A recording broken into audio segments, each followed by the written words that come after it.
Hi, everybody. My name is Greg Hancock, and along with my negatively influencing partner, Patrick Curran, we make up Quantitude. We're a podcast dedicated to all things quantitative, ranging from the relevant to the completely irrelevant. In today's episode, we talk about the rich array of models for testing hypotheses about mutual influences between people within a dyadic relationship. Along the way, we also mention bones to pick, red herrings, bad influences, cow nutrition, playing both sides of the ball, Deion Sanders, The Mind's Eye, It's Not Me, It's You, background guitar music, phantom variables and money laundering, Kenny from South Park, syllabus bullet points, Eeyore, free steak knives, and fouric relations. We hope you enjoyed today's episode. I have a bone to pick with you, my friend. Oh, okay.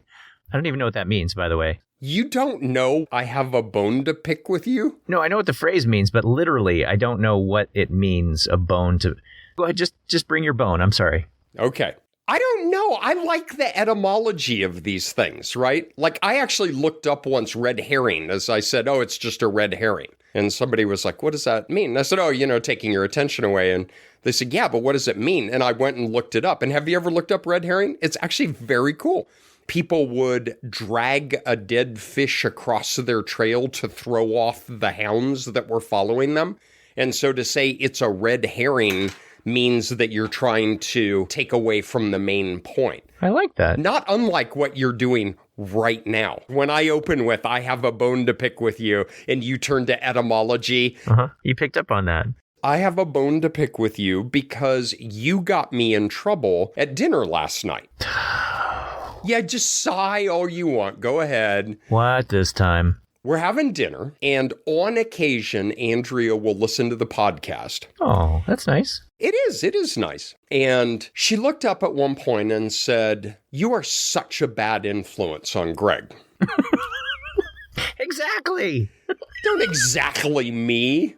That was involuntary. I have to admit, not unlike what your reaction just was, is I was somewhat incredulous. Mm-hmm. And I said, what are you talking about? And she said, you got him killing kittens. I kind of paused, and the kids were kind of half paying attention, but I have to admit, that got their attention. And I said, okay, first, they were metaphorical kittens.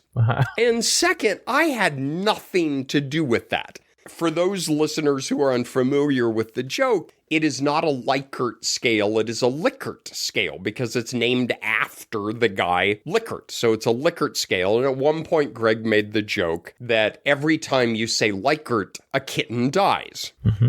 And recently something came up and I went, Likert, Likert, Likert. And Greg went, meow, meow, meow, as 3 kittens died. Anyway, the point is, all 3 of them, my 2 kids and lovely wife, agreed that I am a bad influence on you. And I pointed out to them that I am guardrails on this cat rodeo. And that if it weren't for me, you would have been canceled in episode 3. Well, yeah, there might be truth to the I would have been canceled in episode 3 part. But for the who's a bad influence on whom, that is a bit trickier. I don't know. Well, that's where you're wrong. I'm trying to decide what Goldie would say as to who's a worse influence. That would be you. Where did you come from? It's definitely you. Okay, I got it.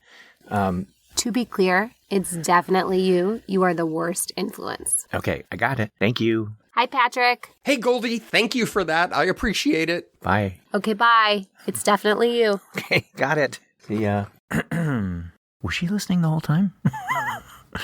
Anyway, we bring stuff out in each other. I think that feels pretty safe. You got to give me that one, right? So you just want to go with a mutual sarcasm leading to dark humor? Yeah, I think that's pretty much how it goes. I have a lot of things that I keep locked away inside me, and I think that's because I wanted to keep my job. I love it when we were talking to Derek Briggs, and he said, oh, you guys should have an outtakes show. And you and I were both like, no. But yes, I would be willing to say that we have a mutual influence on one another, although you have a stronger leading effect. Wow. How about that? I don't think that at all. I think you are an overbearing, dominating, headstrong presence. And that's what makes me the way I am. I am not responsible for the way I am. You are responsible for the way I am. That is the sweetest thing you have ever said to me. Okay, I just want to, let me jot this down. All right, I got that. Yes. You know what it seems like is more of an empirical question. So I don't know who influences who more, but I would say we definitely do influence each other. I don't know if I influence myself more than you influence myself or how it all works, but it's definitely a system, and it's a system that goes like that. So this episode follows very nicely from all of this interdependence that we're talking about. Today, we're going to try and talk about actor-partner interdependence models. They are models, as we'll get into, that help to understand the influences that people might have on each other as well as on themselves, and to test pretty interesting hypotheses about those with wide applications to lots of different fields. And at the center of this, and there are many additional colleagues and contributors and really important work, but it involves one of my true heroes in the field, Dave Kenney at the University of Connecticut. Going back to my earliest days in grad school, he has been an icon to me of what we want to achieve, both in quantitative methodology and in applied substantive research. He is a social psychologist, but he has made some of the most important quantitative methodological contributions there are to the field. If you have any sense of your own citation counts, I was looking for a paper of his and ended up in Google Scholar. And two things are funny. The first is there are two David A. Kenneys in Google Scholar, one of whom studies cow nutrition. So there are a series of very interesting papers on how to feed a cow, especially if you intend on eating him. Second, when you find the correct David A. Kenney, he has 180,000 citations to his work. This guy is an absolute icon. He plays both sides of the ball. Remember back in the old days when they had leather helmets and just kind of beat the snot out of each other in football, and you would play, both offense, defense. Yep, offense and defense. Deion Sanders, you remember Deion Sanders? Very much. Played both sides of the ball. Deion drifts to the left, takes it on to 32. One man missed him. Another man missed him. Now he's going wide off to the right. Deion to the 25, to the 30, to the 35, the 40, the 45, the 50, the 45, the 40. My God, Deion Sanders is going to score. My God. Deion Sanders, prime time. Dave Kenney is the Deion Sanders of research, I think. I mean, seriously. Dave has made as many contributions to social psychology as he has to quantitative methodology. And Dave, in the off chance that you're listening to this, I will send you the 2 cases of beer that I owe you. It's from the late 90s. There are 2 general rules in making a bet with me. One is if I offer to bet you something, go ahead and take it because I'll lose. And second, just realize that I won't pay up. So I have known Dave for years and years and years. And when I took an assistant professorship to Duke, I was there my first or second year. We were emailing, and he pointed out that Duke's women's basketball team was coming to UConn to play UConn's women's basketball team. I'm from Colorado. It's a square state. I don't have a strong basketball tradition. And Dave said, do you want to put a wager on the game? And I said, absolutely. Isn't Duke great at basketball? You bet. I bet you a case of beer. Turns out UConn has a pretty good women's basketball team. They're okay, yeah. They won something like 200-2. UConn has done it again for the 10th time. They are the champions. And in the spirit of fool me once, he bet me again, and I accepted again. And that one, I think Duke did a little bit better. I think it was 200-3. Nice, 50% improvement. So, Dave, this is the year that your beer is coming to stores, Connecticut. It's going to happen. So would you say that Dave has been an influence on you? Oh, look at you. I like how you twisted that. In the best possible ways, of somebody who comes up through the ranks as a substantive researcher with legitimate and passionate questions in how do human beings relate to one another, And if he doesn't have a quantitative tool available to test the question in the way that he wants, well, he invents a big one. Would you say you've had an influence on him? None whatsoever. Not at all. And that's at the core of what we're going to talk about here. For people who study couples, for example, or dynamics within families, any type of dyad that you might be interested in, it will extend beyond a dyad, but we're going to keep it mostly within a dyad. For anybody who studies dyadic kinds of relationships, the actor-partner interdependence model is going to allow you to assess the magnitude of those relations, the interesting patterns of those relations. And exactly what you said was, when you don't have the tool available to yourself that you need, what do? You build it, you make it. And something that you and I talked about in season 1 is that at some point when you've done statistics for a long time, I view it like this Lego kit, right? Where you have all of these different pieces. And rather than asking yourself each time, what should I pull off the shelf to answer this question? You just think about it in terms of the pieces that you need to put together to make whatever it is you need to answer your questions of interest. And I think that's the way that Kenny approached the actor-partner model, that I would like something that allows me to assess the influences that people have on each other relative to the influences that they have on themselves. And it turns out that Dave knew a thing or two about path models and structural modeling. It's possible. So he took that framework and said, how can I adapt that to answer these kinds of questions? How can I, and the term we often use is parameterize or reparameterize the system to be able to make it work for us? And that's what actor-partner models are going to be. It's going to be taking what in essence, and I don't mean this critically at all, what in essence is a pretty simple model, and then just doing things with it that are in service of very specific questions about the relations between people within a dyad. I really like you use that term of a very simple model, because simple and elegance are not orthogonal. It is a simple model, and the way that we're going to talk about it is it's simple in that it uses methods that are extremely well developed and routinely applied in the field. We can do a whole lot of what we're going to talk about within a path analytic framework, within a standard multi-level modeling framework. It's simple, but it is also so elegant. We are taking a framework that is pretty well established analytically and that is pretty well understood analytically, and using it in a very clever way to get to the kinds of questions that we're talking about. So think about dyads. What are different ways that dyads could arise? We can have spouses. We can have romantic partners. We can have podcast partners. We can have siblings. We can have twins. We can have best friends. What if you're studying reciprocal relations between two friends? We can have a buddy of mine a long time ago was studying communication in the military, a tank commander with the tank driver. Anything that you have a pairing, and as we may touch base on later, it in principle can be generalized to more than two people. But we're going to focus just on the two individuals in this conversation. But a neat thing to think about, and it has a very important substantive distinction, we can have a dyad that is called distinguishable.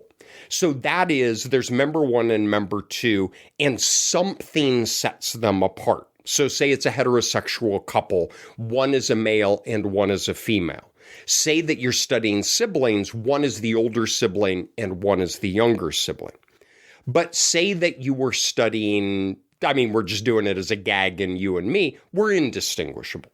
All right, is that there's member 1, member 2, even though you have a worse effect on me, is we're indistinguishable. My kids are twins. So you have siblings who are twins, you might treat those as indistinguishable. You might be studying romantic relationships in homosexual couples, where there are two men or two women or two non-binary individuals. There's not something that sets them apart. So the big thing to consider first going into this is your dyad distinguishable or is it indistinguishable? Again, it doesn't change how we would gather data, measure variables, incorporate these into the models. But as we'll talk about, this distinction does matter when we start estimating effects and imposing equality constraints. But the very first dividing point is your dyad distinguishable or indistinguishable? Right. And some fine point that I would put on that is that even within same-sex couples, you may have same-sex couples that are distinguishable. It might be that one partner in the relationship is employed and the other is not employed. And you want to know about the kinds of impact that the unemployed and the employed partner have on each other. I worked with a student who was interested in studying within same-sex couples where one of the partners had a long-term illness and the other was in a caretaker role. So it has to be distinguishable on the basis of some characteristic, any characteristic for it to be distinguishable, and otherwise they are exchangeable partners. Either way, at the core of all of this is the idea that they are interdependent. These are not people that we are going to put into separate piles. Back in the day, your very first statistics class, you learned about an independent samples t-test and a dependent samples t-test. And in the independent samples t-test, there was no connection between the people. You had different piles, and then you wound up comparing the mean. You learned about a dependent samples t-test. You realize that, I can't put those people into different piles because they are related to each other. And so you needed some kind of test that accommodated the nature of the dependence between those two people in what you were studying. In that case, we were studying means. In this case, we need a system, and there are different systems that we could use, but we need a system that acknowledges, accommodates, capitalizes on the interrelations between these two people. That's a wonderful conceptualization of that, because when you start thinking about dyadic research, and Dave has a wonderful book with Kenny and Cashy on dyadic data analysis, and there's a whole chapter in there on the actor-partner model. I highly recommend looking at that. But often when you think about dyadic data, at least for me, when I was learning it for the first time, I immediately went to the non-independence. Oh, they're nested. We have to account for that. The standard errors are wrong. All the usual stuff. That exact thing holds here, but there's a twist on it. It's not like, imagine that you have two kids in a classroom and they both are taking a math test, and you have some nesting of the kids in the classroom, and you have to account for that. There's a teacher effect on the kids and so on. What this is taking those dyads, which are interdependent, but expanding that structure. Let's start simple. You're looking at romantic partners. Let's, for whatever organizing scheme we have, is to say that they are distinguishable based on whatever characteristic you have. And we're interested in the relation between depression and perceived marital quality. So I have my depression and I have my perceived marital quality, but my wife has her depression and her perceived marital quality. Now picture 4 measured variables in a very simple path model. I have my depression predicting my marital quality. Andrea has her depression predicting her marital quality. Those are what are called actor effects. So how does my own depression predict my own perceived marital quality? But there are those crosses. My depression also impacts Andrea's marital quality, and Andrea's depression impacts my marital quality. And those are called the partner effects. That's where the actor-partner term comes. Now, our exogenous variables, which in this simple case is depression, those are correlated in the usual ways that we do in the GLM. My depression is allowed to correlate with Andrea's depression. But what is distinctly unique in this model and that allows it to do what it's trying to do is the residual term on the marital quality. So again, in your mind's eye, you have these 4 variables that each influence the other, but there's a residual on marital quality. Those are allowed to correlate. So what's left over in marital quality for partner 1 is allowed to correlate with what's left over in marital quality in partner 2. And that is what represents that interdependence that is introduced by having the dyads nested within couple. Yeah, that residual correlation or residual covariance is pretty important because there are many things that influence marital quality. Depression is one of them, but there are other things as well, and those things might be related. So conceptually, it makes sense. If we didn't have that in there, though, that would mean that there's leftover relation between your marital quality and Andrea's marital quality, that if we don't accommodate that, then the rest of the model is going to have to whack-a-mole to try to absorb that somewhere. And then we will get a misleading impression, potentially of actor effects, potentially of partner effects. So that residual, as innocuous as it might be to connect those two things, is very important for the rest of the model to be properly specified. And from a conceptual standpoint, this makes a profound amount of sense. Because picture my perceived marital quality as a dependent variable. In this very simple model, there are two predictors of that, my depression and Andrea's depression. Well, what we're asking is, does my depression have a unique effect above and beyond Andrea's? And does Andrea's have a unique effect above and beyond my own level of depression? Now, if people haven't noticed, Patrick has already invoked the mind's eye.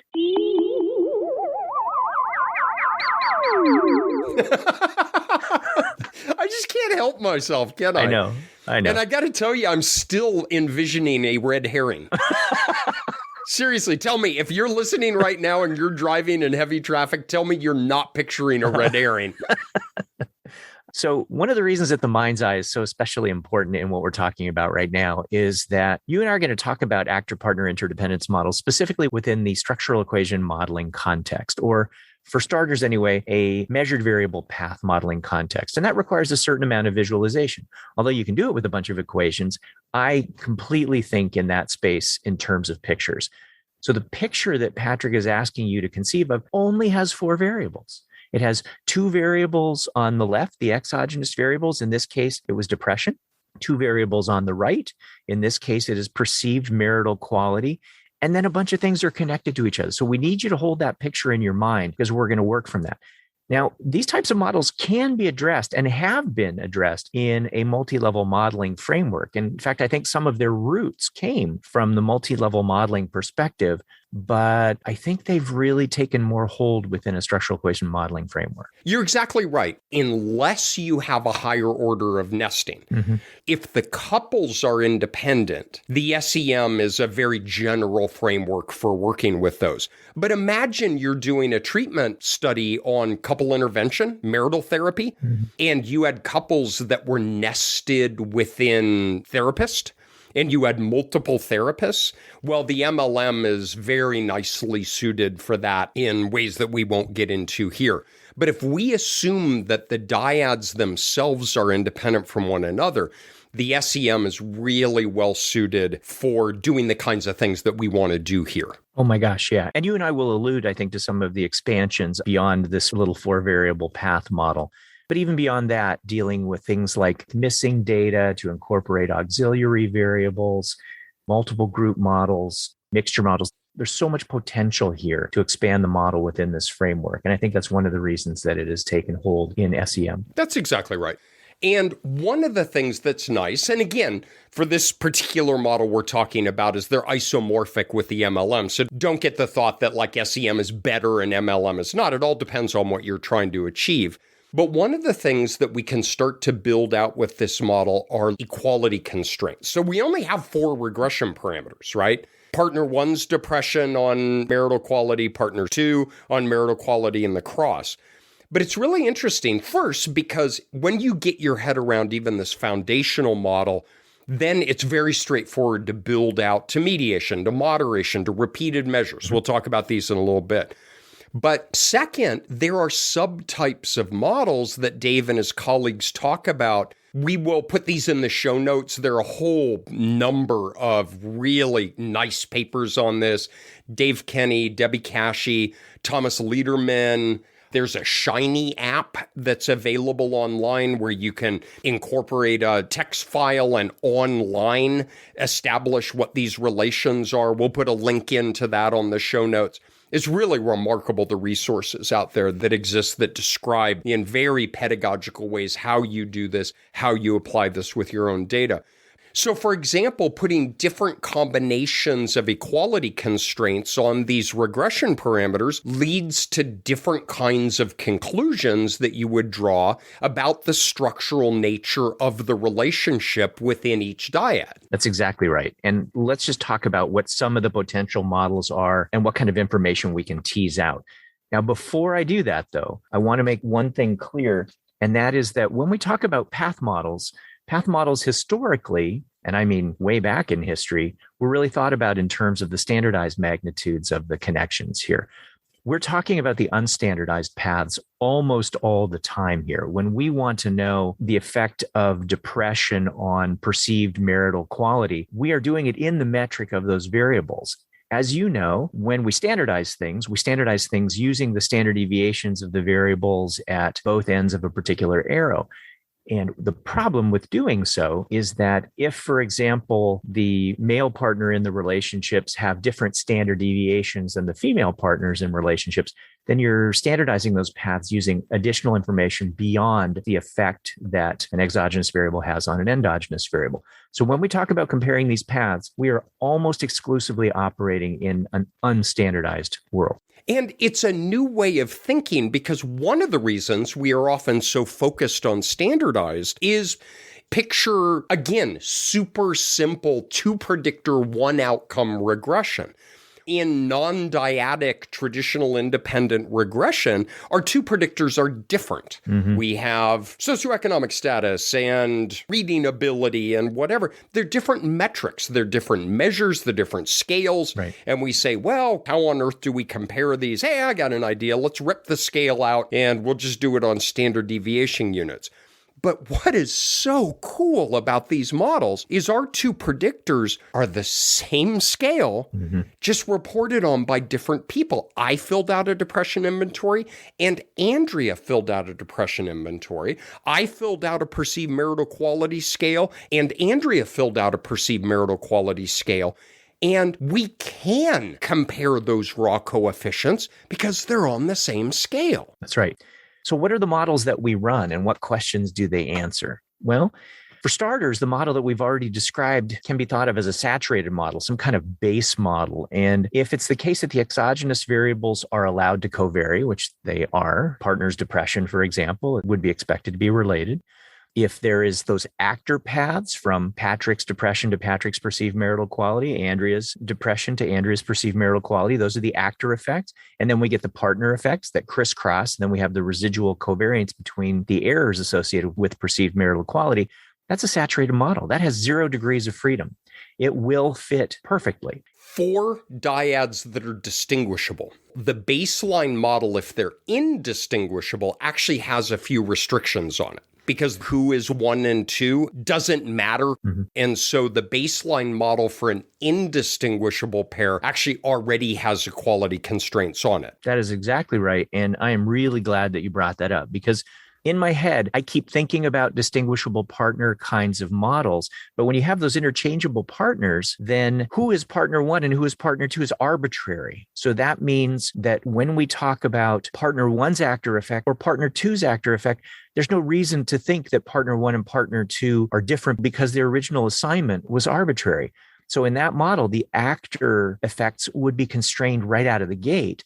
And then the same is true for the partner effect. So we start off with some constraints in that model, which make complete sense because those partners are exchangeable or indistinguishable from each other. Thank you for mentioning that. All right, so let's maybe focus here on the distinguishable dyads. What are different mixing and matching of these equality constraints that allow us to have a different insight into the structure among these measured variables? Exactly. So all the things that we'll talk about have analogs to the exchangeable partners, but we're really going to focus on where they're distinguishable here.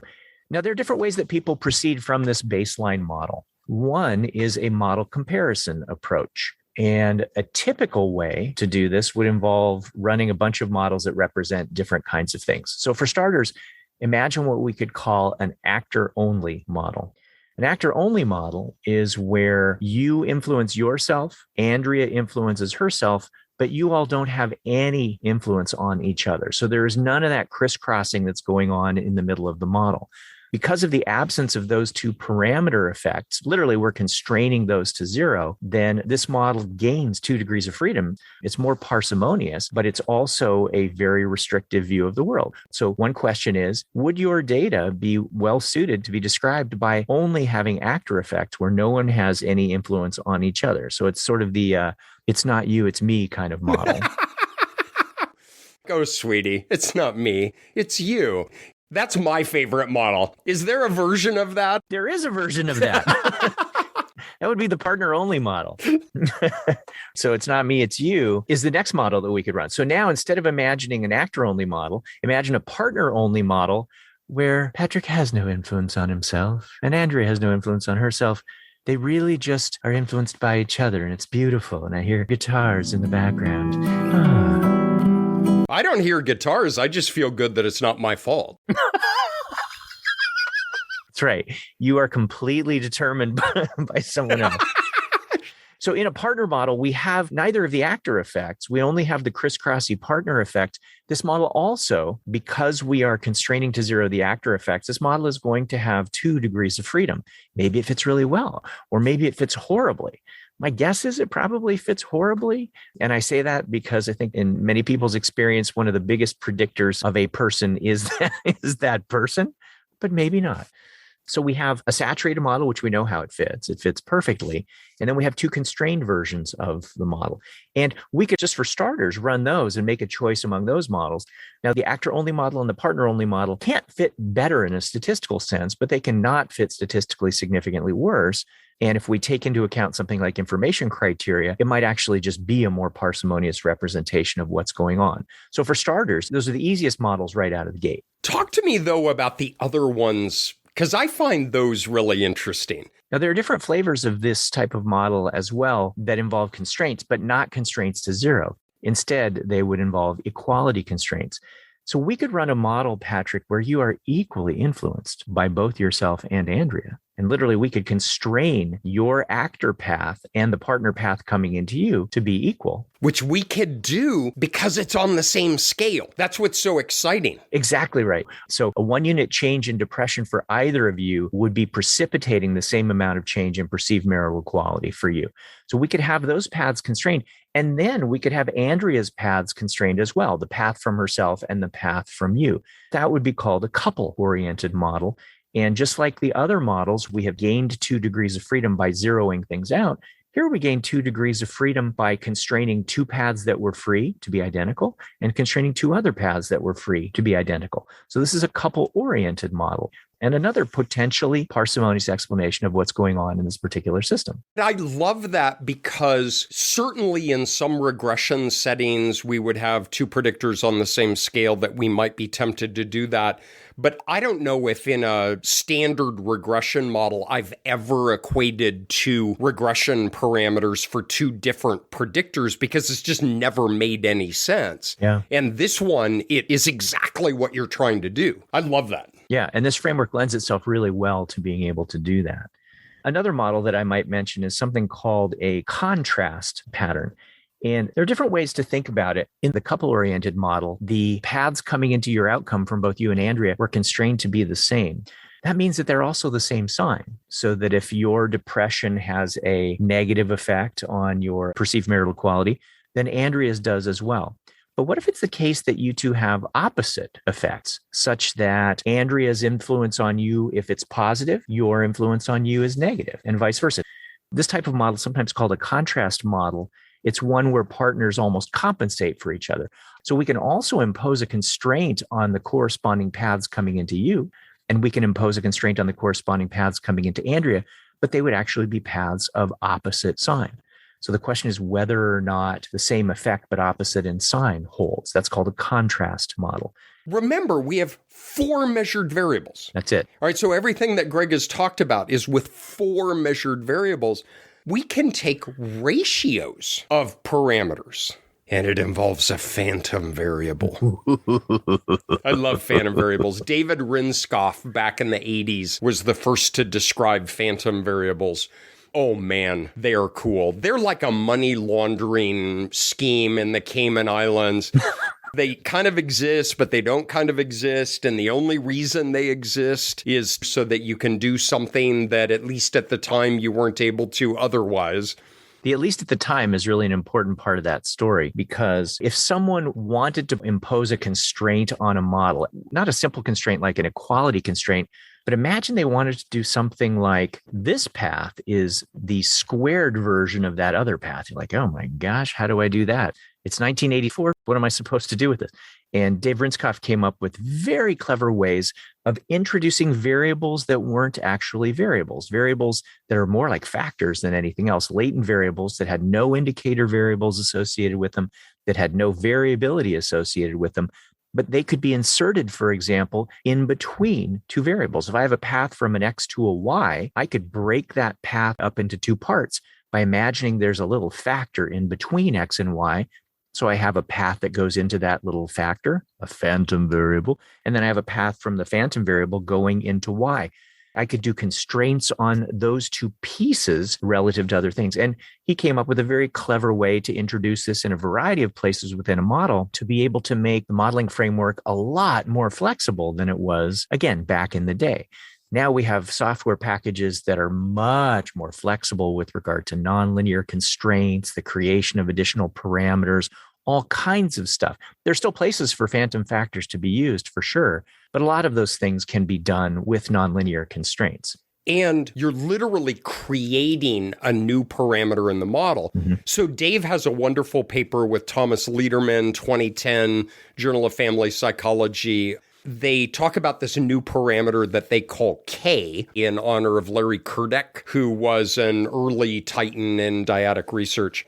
But it's the ratio of the partner effect to the actor effect going both ways. So you have a K1 and a K2. If you're interested, you can look at the paper. It describes substantively why you would want to do that. It answers yet another question out of the model. They use phantom variables, which work very, very well. But Greg, as you just alluded to, we could use a nonlinear constraint where we create a new parameter that's a ratio of the two other parameters. But the nice thing is we get a point estimate, we get a standard error, we get a confidence interval. It becomes a testable hypothesis. So this is an incredibly powerful way of saying, wait, I've got a substantive question about the ratio of the partner's own effect with respect to the actor's effect. That has substantive meaning, and we can isolate and estimate that within the model. And you can also address the questions that you have associated with actor-partner models in other ways as well. Just like you could create an additional parameter that's a ratio of two effects, I could do something very simple. Like if I want to know if your effect on you differs from Andrea's effect on Andrea, one way is I could actually constrain the two actor effects. I could also just create a new parameter that's the difference between your two actor effects and let maximum likelihood sort of do its thing and give us some estimated standard error associated with that difference. And that just comes right out. But I could do that with actor effects. I could do that to compare our partner effects. But I could also do it to compare the actor effect of you on you with the partner effect of Andrea on you, for example. I could just create a difference parameter associated with that, get a standard error, get a significance test on that. So I could get a lot of the comparisons of interest from one model just by creating the additional comparisons of associated parameters just as extra parameters in the model. So there's a lot of things that we can do. We could even do it all at once, which I think is a very, very clever thing. Now let's take a step back. So we all have visualized two things in our mind's eye so far. Well, three if you count the dead kitten. The second is the red herring. And the third is we have four squares that are connected with single-headed or double-headed arrows in that measured variable system. Mm-hmm. Now let's pan back. So we've got the Vaseline lens panning back shot.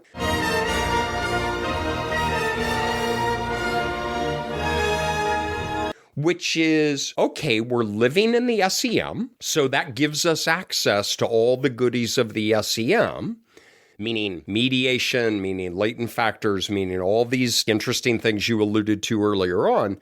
So let's pick away at a couple of those. The first and foremost, and what lives near and dear to your and my hearts, is we are making the usual assumption that the predictors are measured without error. Mm-hmm. When I report on my depression and when Andrea reports on her depression, we are assuming those are perfectly reliable. And so if you take your mind's eye and every place you had a square or a rectangle, pop that out and drop a circle right in there. So now I have a circle that represents true depression. Lord knows how we're going to measure that.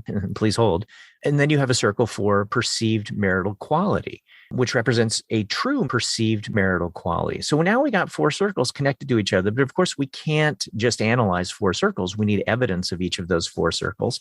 And so we have indicators of depression. We have indicators of perceived marital quality that wrap a measurement model around.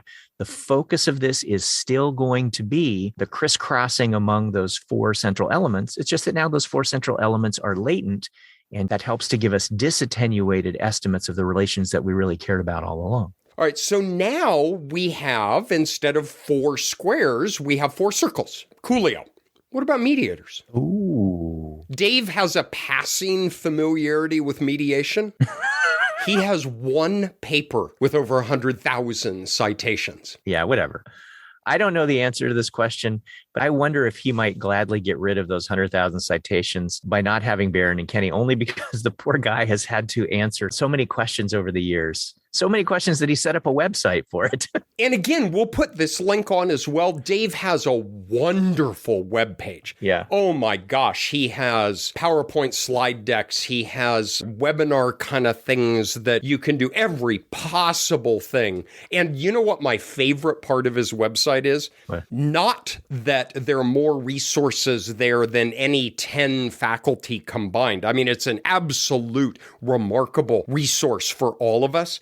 But that his little icon at the bottom of each page to get back to the homepage is a little picture of David and a little picture of Kenny from South Park. And it's Dave Kenny. Nice. That's the highlight of his entire webpage. Not that he puts free PDFs of his books. Yeah, whatever. Not that he has dozens of narrated PowerPoint slides. Not that he has shiny apps and all of this. But I like Dave Kenny. Yeah, that is a total leave me alone webpage, though, right? So it is. It's like your syllabus, right? Your syllabus is 9 pages long because of all the crap people ask you. Oh, every semester it's a living history. So any of you who have taught more than about 5 years, think about your syllabus, and every bullet was from like Stacy in 2017. That's that point. And then the next bullet is because of Michael from 2019. Yep, every bullet is a story on your syllabus. So he has all of those resources, which are fantastic. And we, as you said, can ask questions about what mediates the effect of depression for you on your perceived marital quality, what mediates the effect that Andrea has, and is it your variables that mediate your effects? Is it Andrea's variables that mediate your effects? I mean, all of the stuff that we talked about with regard to the actor and partner effects become even richer with the introduction of mediators. Exactly. And what I love about all of this is whatever you would ask yourself in the usual path analytic framework, you ask here. Yeah. But now it's just scaled up where maybe you have a measure of my optimism and you have a measure of Andrea's optimism. Well, go ahead and push the circles back, drop that in, and maybe my depression influences my optimism that influences my perceived marital quality, right? We just start pushing things out and dropping in mediators in the usual way, but now it just scales up. Yeah. To exactly as you said, is it a total actor-mediated effect? So it's my depression and my optimism to my perceived quality? Or is it a partner-mediated effect that my depression impacts Andrea's optimism, that in turn impacts her perceived quality? Right? As if she sees me as a kind of a negative presence. Eeyore. Nothing to do, and no hope of things getting better. If I'm an Eeyore and then she just thinks, all right, this is never going to get better, I'm not seeing positive things, and then that in turn leads her to have a lower perception of quality. So again, business as usual, but now instead of one mediator, we have two, one for the actor, one for the partner. And as if that's not enough, latent variables, mediators, we could have covariates in this model, things that we wish to control for. And those covariates could be covariates that are at the couple level, could be like family income, or they could be covariates that each of you have. So even with regard to income, there could be some amount of money that you bring into the home, some amount of money that Andrea brings into the home. They could be other personal characteristics.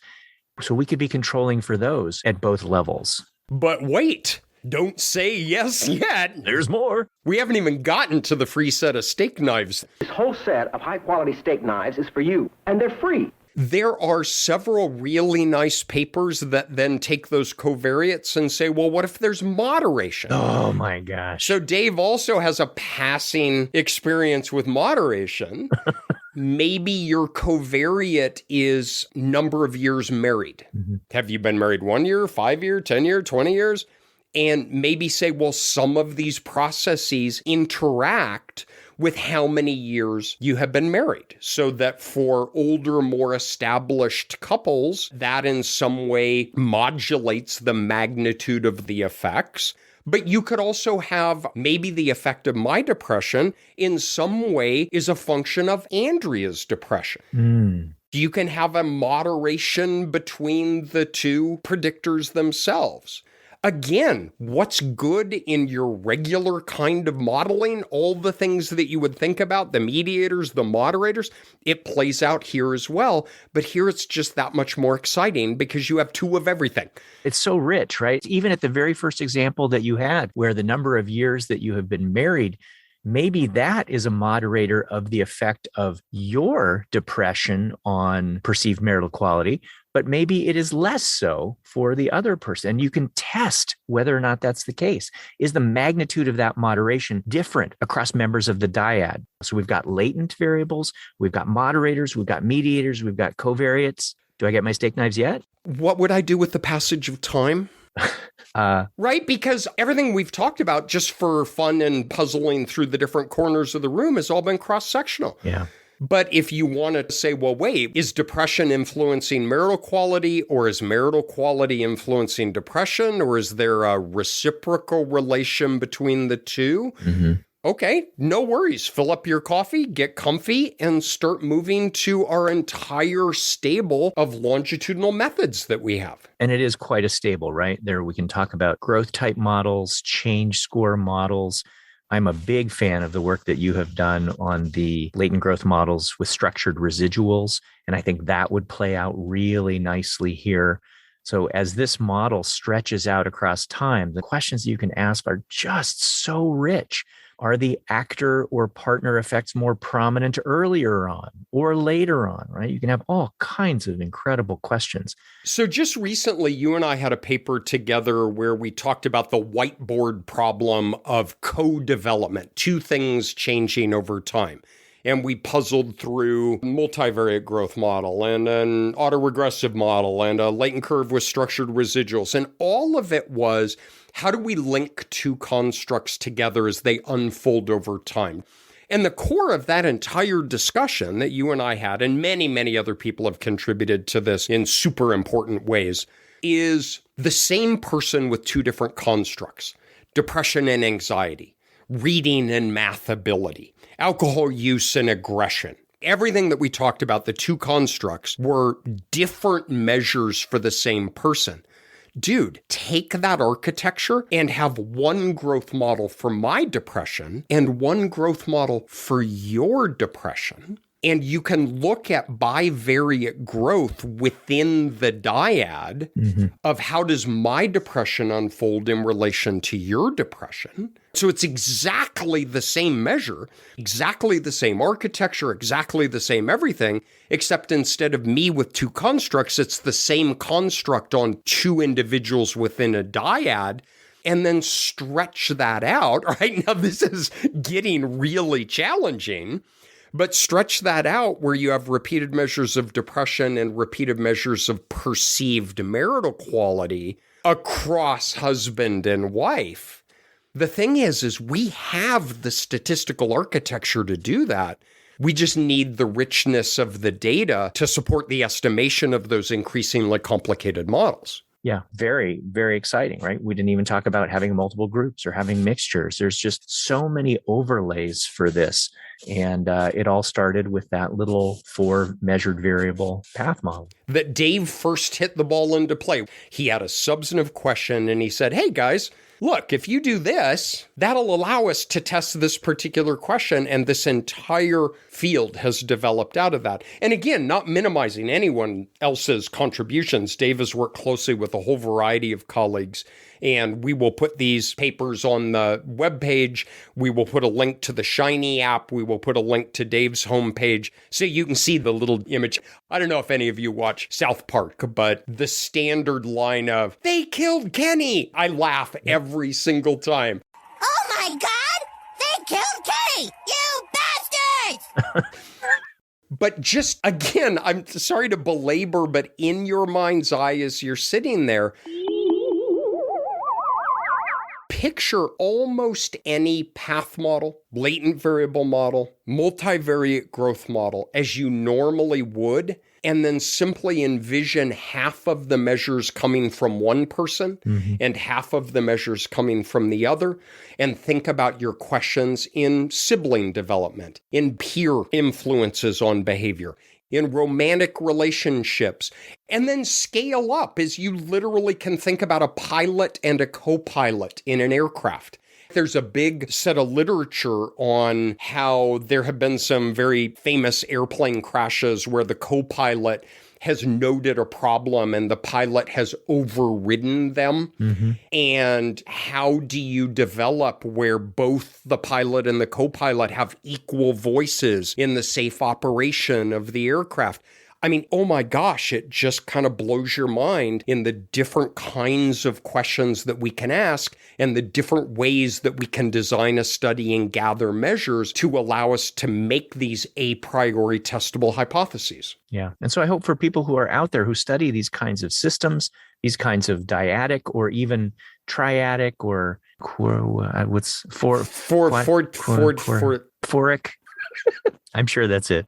Yeah. So for people who study these kinds of things, I hope that you will take the opportunity to learn a little bit more about this ever increasing suite of tools that you have to answer some incredibly cool questions. And the end of the day is it will bring objective empirical proof that I'm the guardrails to this outfit and that Greg brings it out in me. Likert. Take care, everybody. I got to go dig another hole in the backyard and get rid of these kittens. Bye-bye. Thanks, everybody. Take care. Bye. Thank you so much for listening. You can subscribe to Quantitude on Apple Podcasts, Spotify, or wherever you distract yourself from that pile of grading that needs to be done. Seriously, look at it. It's just sitting there. Oh, and please leave us a review. You can also follow us on Twitter. We are at QuantitudePod, or visit our completely redesigned website, quantitudepod.org, for past episodes, searchable playlists, show notes, and other cool stuff. Be sure to hover your cursor over the rotating dots. It's totally cool. Finally, you can get awesome Quantitude merch that you can use as holiday gifts for family members, but then offer to take it back and keep it for yourself when they give you an utterly perplexed look upon opening it, at redbubble.com, where all proceeds go to donors choose to support low-income schools. You have been listening to Quantitude. This is the last sane installment of the year before we hit you with our upcoming holiday episode. We would like to apologize in advance. And now, a Quantitude public service announcement. Hello, my name is Dave Kenny, and I hereby attest that no kittens were harmed in the production of this or any other Quantitude episode. This does not, however, excuse Patrick and Greg from a litany of other prior travesties, such as researcher degrees of freedom, or pre-registration, or emojis for statistical power, or backyard corpses, or talking lemurs, or not paying up on long overdue basketball debts, Patrick, or whack-a-mole, or drinking, God forbid, Coors Light, or having haiku and limerick contest, or 4 a.m. headlights in the rain, or shooting at stop signs.